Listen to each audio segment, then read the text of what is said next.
Well, here's an example of the automated vanilla crafter setup using specifically redstone requesters in the Create 6 system. Essentially, the package is coming through here. For some reason, this repackager doesn't like this. It's set up correctly, but oh wait, probably just need to toggle that because the repackager hates me. Send this back in here. We'll realize it's in there. It was working properly. This is repackaged properly. I just grabbed it from a different setup. We'll put it in here. Put it into this crafter, and I'm not sure if you saw it, but there is a few shovels in there. I can try to do it again. There's shovels in here, which are using as filler items. Then we're extracting those shovels out through this funnel into this barrel, which is the output barrel, which, you know, the crafter results and the shovels go in here. And we simply send them on to be processed. Now, what you can do is you can scale this up to have a bigger setup to make it so that all of these are connected to one single inventory, which they're all getting a repackage. So you have up to whatever max size vault you want to do. So if you do a 3x3, you can do 9. You do 9 parallel. Actually, not even 9. You do 9, 18. What is that? 6 more? No, yeah, 6 more. So 24 parallel crafting setups. And oh, sorry, another key thing to mention: you can kill these packages. This uses a timer from an outside source because there was not a way for us to get a timer that works in the setup, so we just pull it from an outside source.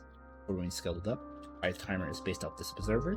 This just says if there's an item in here, it will keep the signal for 3 minutes and just constantly pulse the timers, which activate the crafters themselves.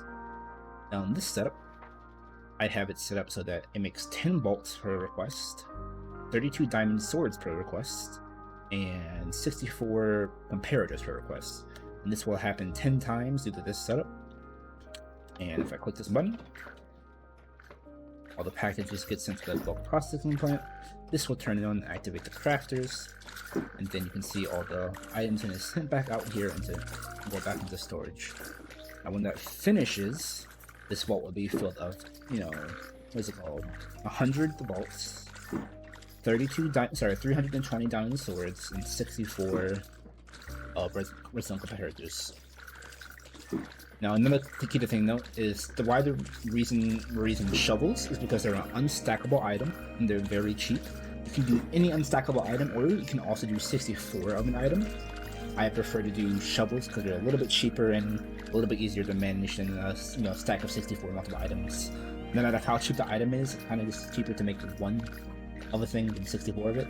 So that's the reason why we chose shovels. You can always do 64, but you have to make sure if you're doing an unstackable item like a shovel that these are set to 1. And the max that this can go in a single request is 64 because the crafter can only hold 64 at once.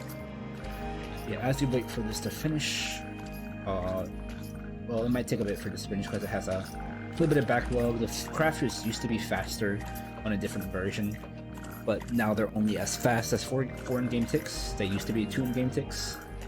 Makes me kind of sad, and the fact that we have to use sacks, meaning we can only extract these at a stack at a time, which makes it a little bit slower, but what can you do? Yeah, we're on the final little phases of this crafter, and you have to go through these crafters, and then follow come in here, and boom. As I said earlier, 320 diamond swords, 100 vaults, and 640 redstone comparators. It's a nice little setup. It's a much more compact than the other previous versions that we had. So the key was just realizing that we only had to use unstackable items, and then it won't push into the crafter early.